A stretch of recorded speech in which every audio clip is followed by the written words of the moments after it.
ابھی میں خبریں سن کر آ رہا ہوں جانی، میں ایک اعلان کرنا چاہتا ہوں، میں آج اسی وقت پی ٹی آئی چھوڑ رہا ہوں۔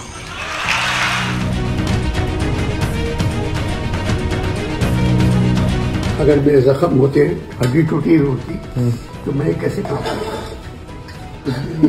میں ابھی تو بریانی بنا رہا ہوں، ورنہ تو کوئی اور میرے لیے بریانی بناتا۔ پچھلے دنوں کچھ خبریں سرگرم تھی، ان کی وجہ سے میرا جینا حرام ہو گیا تھا۔ دنیا بھر میں میرے چاہنے والے ہیں، ہر ملک سے، ہر شہر سے فون آ رہا ہے کیسے ہو؟ میں بالکل ٹھیک ہوں۔ جو کچھ آپ سن رہے ہیں وہ ہوا نہیں ہے اور نہ ہوگا۔ السلام علیکم ویورز، آپ دیکھ رہے ہیں ہمارا ڈیجیٹل میڈیا، میں ہوں منہاج موسوی۔ ایک انتہائی شرمندگی کی بات ہے جناب کہ پاکستان کے ایک لیجنڈری مصنف، شاعر، ادیب انور مقصود صاحب، جن سے متعلق ہر روز ہفتے میں ایک آدھ خبریں ایسی آ جاتی ہیں کہ جو بہت تشویش میں مبتلا کر دیتی ہیں۔ ایز اے سامع جب ہمیں تشویش میں مبتلا کر سکتی ہیں یہ خبریں، تو آپ اندازہ کیجئے کہ خود ان کی شخصیت کو کتنا متاثر کر سکتی ہیں۔ بعض دفعہ وہ بہت واشگاف انداز میں کہہ چکے ہیں کہ جناب وہ سوشل میڈیا استعمال نہیں کرتے ہیں، اور ان سے منسوب جس قسم کی ٹویٹس بتائی جاتی ہیں ان کا ان سے کوئی تعلق نہیں ہے۔ وہ بہت سادہ سا فون استعمال کرتے ہیں اور سوشل میڈیا سے بہت دور ہیں، لیکن اس کے باوجود بھی سوشل میڈیا پر انور مقصود صاحب کے نام کے ساتھ کئی اکاؤنٹس بنے ہوئے ہیں، چاہے وہ فیس بک اکاؤنٹس ہوں، انسٹاگرام ہو یا ٹویٹر اکاؤنٹس ہوں، سابق ٹویٹر اب کا ایکس، اور کئی اور اس طرح کے پیجز جو انور مقصود صاحب کے نام سے منسوب ہیں۔ اور گزشتہ دنوں تو حد ہی ہو گئی کہ یہ خبر وائرل ہو گئی کہ جناب پاکستان کے لیجنڈری مصنف، دانشور، شاعر، ادیب انور مقصود صاحب کو اغوا کر لیا گیا ہے ایک مخصوص گروہ کی جانب سے۔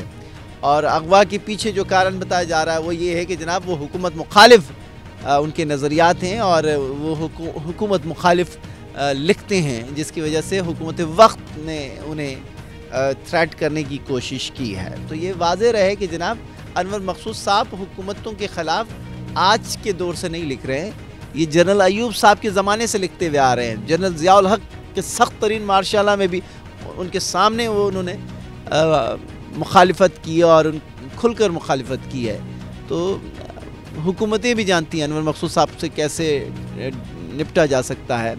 ممکن نہیں ہے انور مقصود صاحب کو، اور اتنے بڑے لیجنڈری شخصیت ہیں، تو میرا نہیں خیال کہ اس طرح کا اقدام ہو سکتا ہے، اتنی گریوی حرکت کوئی کر سکتا ہے۔ لیکن اس کی وضاحت بھی دے دی، انہوں نے تردید بھی کر دی خود انور مقصود صاحب نے ایک ویڈیو شیئر کر کے کہ خدا کے لیے 85 سال کی عمر میں کیوں ان سے اس قسم کے بیانات منسوب کیے جاتے ہیں کہ انہیں اغوا کیا گیا، انہیں تشدد کا نشانہ بنایا گیا، اور انہیں پابند کرنے کی کوشش کی کہ آئندہ گورنمنٹ کے خلاف کوئی بھی بیان یا کوئی تحریر، کوئی طنز و مزاح نہ کیا جائے۔ اگر یہ سلسلہ جاری رہا تو اس سے بھی سنگین نتائج برآمد ہو سکتے ہیں۔ تو انور مقصود صاحب نے ایک ویڈیو غالباً ان کے صاحبزادے نے وہ شیئر کی ہے کہ وہ گھر میں بریانی بنا رہے ہیں یا کوکنگ کر رہے ہیں، تو وہ کہہ رہے ہیں کہ اگر جس 85 سالہ شخص پر تشدد ہوا ہو تو وہ اس طرح حشاش بشاش نظر نہیں آ سکتا ہے۔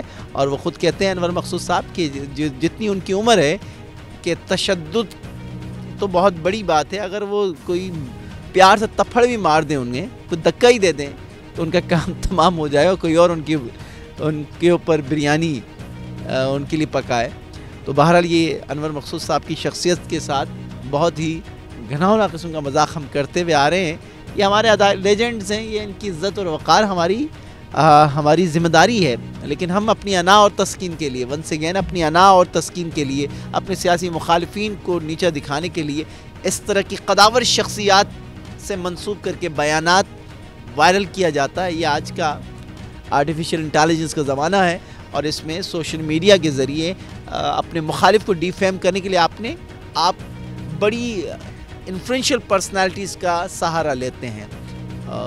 ان میں سے ایک شخصیت انور مقصود صاحب ہے، جن کے نام سے بے تحاشا آپ کو ٹویٹس ملیں گی، اور خاص کر فوج مخالف ٹویٹس دکھائی جائیں گی، آپ کو حکومت مخالف ٹویٹس دکھائی جائیں گی۔ گو کہ انہوں نے کہا ہے کہ میں کبھی کسی موضوع پر میں نے سیاسی موضوع پر ٹویٹس نہیں کیے ہیں. ہاں لکھتا ضرور ہوں میں, اور میں سوشل میڈیا استعمال نہیں کرتا.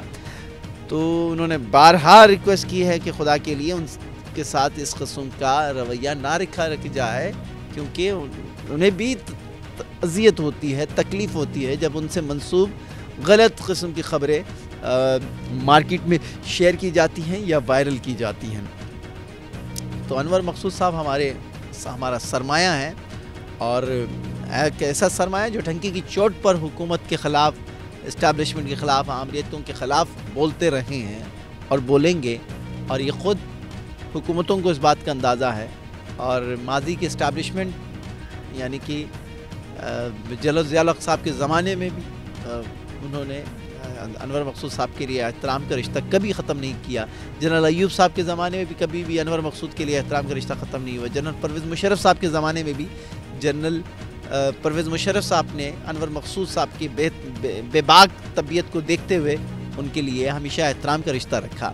تو موجودہ حکومتیں بھی ایسا کوئی ارادہ نہیں رکھتی ہیں, اور یہ ان سے منسوب کر کے غلط قسم کے پروپیگنڈا کیا جا رہا ہے. ان کے سیاسی مخالفین, یقینی طور پر آپ سمجھ سکتے ہیں کہ اس وقت کی حکومت کے سیاسی مخالفین کون ہیں, اور وہ سوشل میڈیا پر کتنے سرگرم ہیں, اور وہ اس قسم کے بیانات دیکھ کر اپنی تسکین تو حاصل کر رہے ہیں, لیکن آپ جان سکتے ہیں کہ انور مقصود صاحب کے لیے کتنی تکلیف کا باعث بن سکتی ہے, ان کے فیملی کے لیے کتنا مشکلات اور کس قسم کی تکلیف دے یہ بات ثابت ہو رہی ہے. تو خود انور مقصود صاحب بھی کہہ رہے ہیں کہ جب سے یہ خبر وائرل ہوئی ہے کہ انور مقصود صاحب کو لاپتہ کر دیا گیا, انہیں اغوا کر دیا گیا, ان پر تشدد کیا جا رہا ہے, تو پوری دنیا سے جس قسم کے پیغامات آ رہے ہیں, خود ان کی فیملی ممبرز کی جانب سے ان کے لیے جس قسم کی تشویش کا اظہار کیا جا رہا ہے, اس سے ان کی صحت پر بھی اثر پڑ سکتا ہے. تو انہوں نے ریکویسٹ کیا خدا کے لیے آئندہ بھی احتیاط کریں, آپ کا مذاق, آپ کا ذاتی اناد, آپ کا ذاتی تسکین کسی کے لیے تکلیف کا باعث بن سکتا ہے. تو یہ انور مقصود صاحب نے کہا ہے,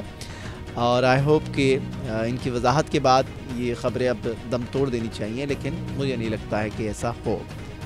بہرحال آج کے لیے اتنا ہی, اور جاتے جاتے ونس اگین میں ریکویسٹ کروں گا اپنے ارد گرد رہنے والوں کا خیال رکھیے. رمضان ہے, روزے سے ہیں, تو آپ روزے کا احساس اور یہ جذبہ ضرور محسوس کیجیے. روزہ صرف بھوکے رہنے کا نہیں ہے, بلکہ دوسروں کے بھوک کا احساس کرنے کا نام بھی ہے. خوش رہیں, سلامت رہیں. جاتے جاتے ونس اگین ایک ریکویسٹ, ہمارے چینل کو ضرور سبسکرائب کیجیے. اللہ نگہبان.